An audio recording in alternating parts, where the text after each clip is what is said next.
Hey Explorers, welcome to our very first in-depth deck guide of the Lorcana channel. Today we're going to talk about the Purple Steel Jafar Wheel mid-range combo deck. Let's get into it.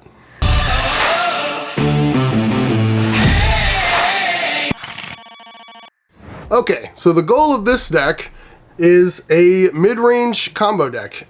You are trying to control the mid-game and control the board. And then you also have the option to combo finish with Jafar and Whole New World. Jafar is a new card from Into the Englands that says, during your turn, while this character is exerted, whenever you draw a card, you gain a lore. So if Jafar sings a Whole New World, you gain 7 lore when you draw the 7 new cards. Now, the goal of the deck isn't just to set up for the combo. You're also, like I said, a mid-range controlled deck. So you have a lot of removal with Grab Your Swords, and then along came Zeus, Smash, Fire the Cannons, Ba-Boom. We have a one-of suite, kind of all those to keep your options open. We would just play 2 Fire the Cannons, but Ba-Boom is inkable, so that helps. It also does 2 damage to a location, so that could come in handy with all the new locations from the new set. Like Queen's Castle, or the blue decks are playing the McDuck Manor and that sort of thing. And those can be troublesome for this deck to deal with. It's also why we're playing 3 copies of Rise of the Titans. And then, of course, then along came Zeus, can deal 5 to a location. Let's take a look at the character suite that we have. For our 1-drop slot, we have the 1-drop Robin Hood that can later be shifted into the new legendary champion of Sherwood. And then we have 3 Captain Hook Forceful Duelist. This helps us control the early turns of the game. He's got challenge of +2, so he can take out a 3 toughness character. And then we have, in the 2-drop slot, Blue Fairy. So this is our early draw engine of the deck, and it really helps with our Ruby Amethyst bounce matchup. This deck does have a good matchup versus the really popular Ruby Amethyst deck. And Blue Fairy on turn 2 really helps that. So she does have evasive, so she can quest in the early turns. And then whenever you play a Floodborn character, you may draw a card, and the deck has several Floodborn characters that can start coming down on turn 4, 5, and 6. You've got 4 Jafar Dreadnoughts, 4 Beast Tragic Heroes, 4 Robin Hood Champion of Sherwood, 4 Tinkerbell Giant Fairies, 2 Yzma Scary Beyond Reason, and then of course the namesake of the deck, we've got 4 Jafar Striking Illusionist, all that are the Floodborn type. So whenever you play any of those with the Blue Fairy in play, you draw a card. So in the Ruby Amethyst matchup, that really helps us keep drawing cards, keep our engine going. You kind of play card for card with them. They have some card draw as well, but you have just about as much as they do, except you'll go over the top with the card advantage if you continue to have Blue Fairy in play. So in that matchup particular, you really want a mulligan for that specific card to try to have on turn 2. Now they do have Teeth and Ambitions is their main answer to take out the Blue Fairy, especially early. Of course, later they could have Madame Medusa, Be Prepared, that sort of thing, but by then it's usually a little too late. You've already drawn 2 or 3 extra cards from your Floodborn characters. But luckily, a lot of the Ruby Amethyst players have started to cut down on their Teeth and Ambitions. Some have cut down to 3, even 2, even cut it all together. They've started playing more of the 2-cost Pinocchio that exerts something when it comes into play. That can be a pesky card for this deck, but usually doesn't affect your Blue Fairy, since again she has evasive. So I normally try to get Blue Fairy out on turn 2. You can quest for the first few turns, but once they have the possibility to have Maui's Hook in play on turn 3, they can exert that to give one of their characters evasive to take out Blue Fairy, so just be mindful of that. Continue on with our character suite. We have in the 2-drop slot, after the Blue Fairy, we've got Mr. Smee, 2 cost, 3/3, can quest for 2. Of course, if you don't have a captain in play, the end of turn he takes the damage if he's exerted. But that does kind of combo with your 1-drop Captain Hook. Now, you're not normally using this as an aggressive lore creator. This is more of a defensive card most of the time, but don't forget he can quest for 2 if you need to get that extra lore. And then finally we have our 2 Jafar Royal Viziers. These can also help take out evasive characters for us when we're on the defensive, and it's one of our shift targets for our in-game Jafar Striking Illusionist. Moving over to the 3-drop slot, we have Tinkerbell Tiny Tactician. A lot of versions of this deck have moved away from playing the Shift Tinkerbell package, but from the looks of it, aggro decks are kind of starting to creep back into the meta, and so I want to have the option to be able to shift into Tinkerbell and even sing Grab Your Swords against the aggressive decks. That's usually just game over against them.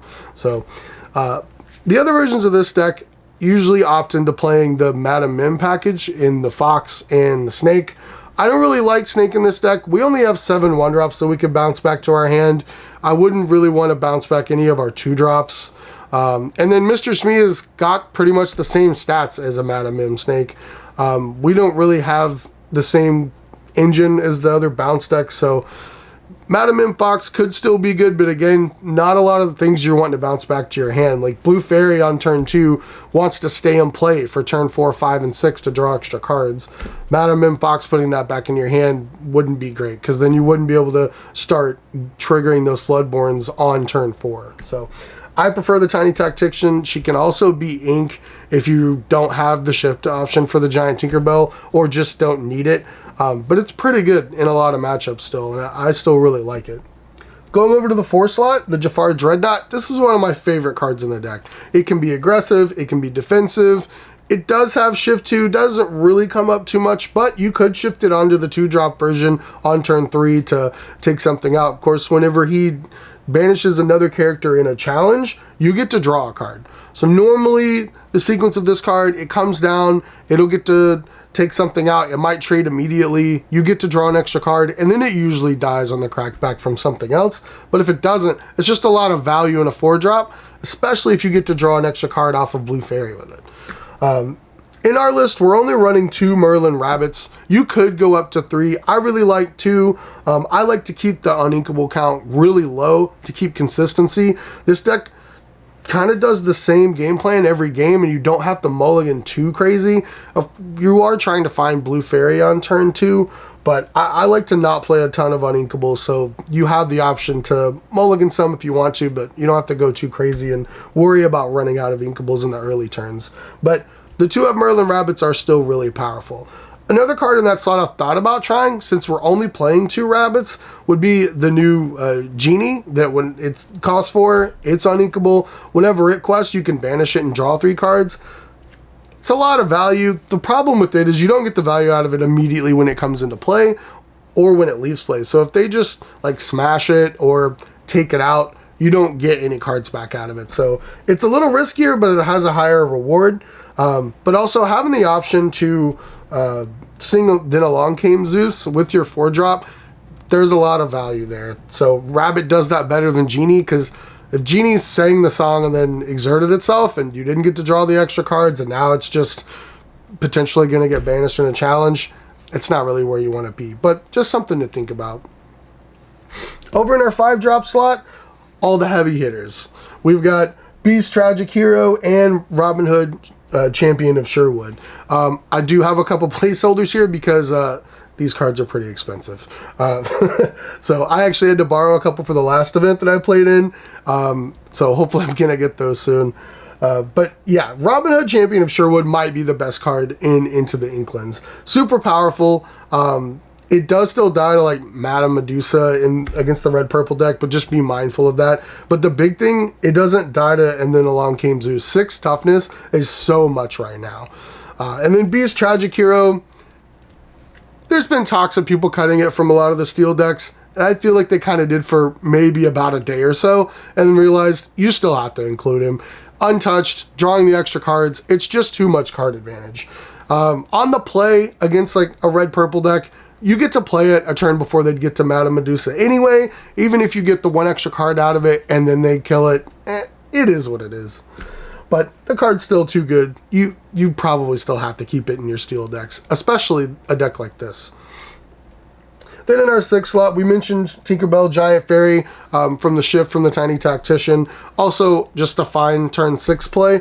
A lot of times you just want to get a 5-drop Singer out, and then on turn 6, play a Giant Fairy, and then you can immediately sing Grab Your Swords to deal 3 damage to all of your opponent's characters. And then kind of a tech card in the deck, this could be swapped out with other things, but I've really liked it, is Yzma Scary Beyond All Reason.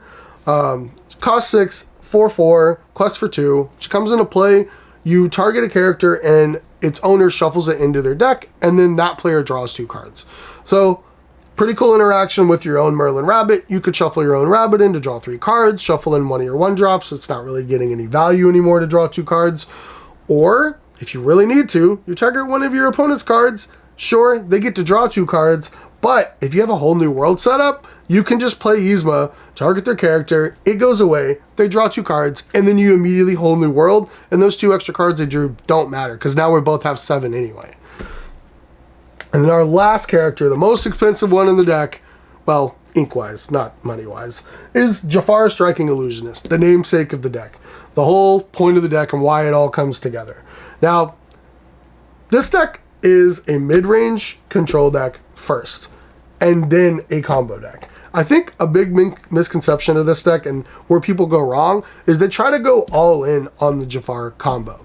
Now, he has shift 5, right? And we have 6 smaller Jafars that he can shift onto. And you don't have to just turn 5, shift Jafar, whole new world, and like go crazy.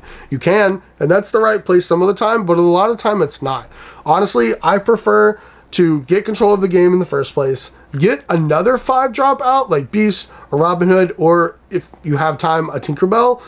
Have another 5-drop Singer in play first, and then shift the other Jafar. This gives you the opportunity to sing 2 whole new worlds in 1 turn, and that's devastating. You're going to gain 14 lore just off of that. So imagine you get control of the beginning of the game, you get some lore kind of consequently, and you get to 13. Now you have this dangerous just game-ending play of shifting a Jafar and going to 20, right? But if the first lore you're gaining is going to be a shifting Jafar, I'd prefer to try to go to 14 instead of just 7. Because now, even if they deal with your Jafar and your other 5-drop, you're only 6 away from finishing the game. That could be, the Mr. Smee questing a couple times, or one of your other 5-drops. You're really close to just closing the game. Or if you set up another Jafar, the game's just over. So that's my game plan for the deck. Also, if you have one of your other 4 or 3-drops, you can sing Friends of the Other Side or just play a Friends on the Other Side. That's also going to gain you 2 additional lore from the Jafar. So let's talk about some of the other choices down here at the bottom with the actions. We mentioned them a little bit at the beginning.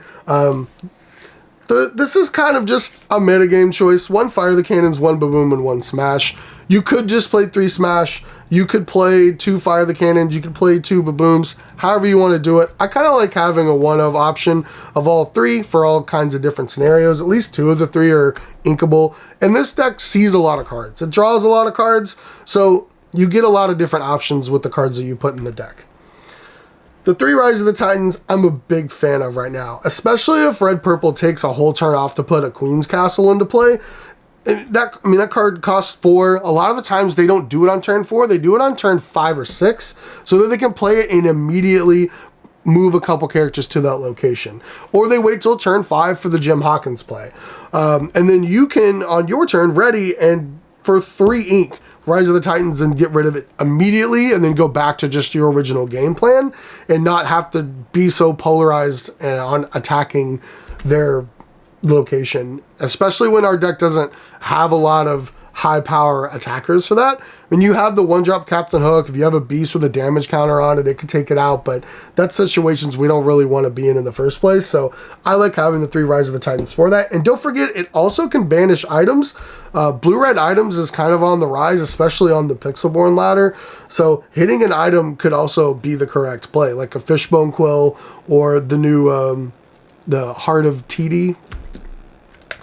And then also we have 2, and then along came Zeus. I could see going up to 3 of these. I probably wouldn't go up to 4. The card's really powerful. I feel like a lot of people have already adjusted their decks with a lot of different character choices that don't just immediately die to it, but especially other steel decks, it's really powerful because, like we spoke about earlier, you're not going to get away from playing Beast Tragic Hero. You're not going to get away from playing Tinkerbell Giant Fairy. Those cards are just too good in that slot. And along came Zeus, just one-shot them for either 4 ink or your 4-drop, just singing it.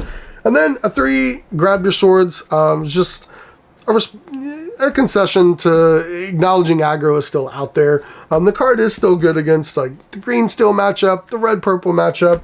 I don't think I would go up to 4 yet. If there's a lot of aggro in your local meta, definitely play 4. You could go up to 4 tiny Tactician Tinkerbells and have a full shift package for Tinkerbell and grab your swords and make sure you can deal with those aggro decks. Okay, so let's talk about the mulligan decisions for this deck. Now, obviously, after game 1, if you're playing a best of 3 scenario, which most tournaments are now these days, game 1, you obviously want to have a curve. You want to be able to play something on turn 1, turn 2, turn 3, turn 4, if possible. If you don't know what you're playing against, turn 1 Robin Hood, you can never go wrong because you'll never be upset about shifting Robin Hood Champion of Sherwood on turn 3. Especially one of the more powerful plays in this deck is turn 1 Robin Hood, turn 2 Blue Fairy, turn 3 shift into the legendary Robin Hood, which is also a Floodborn. You would immediately starting on turn 3, drawing extra cards off of Blue Fairy. Then on turn 4, you could go with the Jafar Dreadnought and keep that chain going. Also, in the dark on a game 1, I wouldn't be upset to have one of the 3-cost Tinkerbell Tiny Tacticians. If you happen to be playing against an aggressive deck or just want to be able to shift into a Giant Fairy on turn 4, you have that option. Any of the 2-drops, Blue Fairy, Mr. Smee, or Jafar Royal Vizier is going to be good on turn 2. I really try to focus on having a Blue Fairy in my opening hand no matter what. And then so on, have a 3-drop, have a 4-drop, and then you're usually pretty good. I try not to keep too many uninkables, obviously, in my opening hand. I don't really want a whole new world or grab your swords. Even probably then along came Zeus in my opener, I'm probably just going to throw all of those back. Unless I happen to know I'm playing against like Steel Song or an aggressive deck, then I'll keep a grab your swords. Okay, so that's the deck. That's the plan. You just want to control the, like we talk about, the mid game in the early game. Set up the combo later. Don't focus all in on the combo unless you absolutely have to. There's some games against aggressive decks where you feel like it's getting out of hand. You can just go for the combo as a last ditch effort and see if it gets there. I've definitely been able to win games like that before. So I hope you guys have as much fun with this deck as I have. I actually played this last weekend at a triple case tournament at the Card Haven in Louisville, Texas, to a top 8 finish where we decided to split all the prizes of about $1.50 to each participant. And it was a lot of fun. And I'm going to continue playing this deck and working on it and improving it and hopefully keep winning. So thanks for tuning in. Next time we will do some actual gameplay of the deck. Thanks for watching.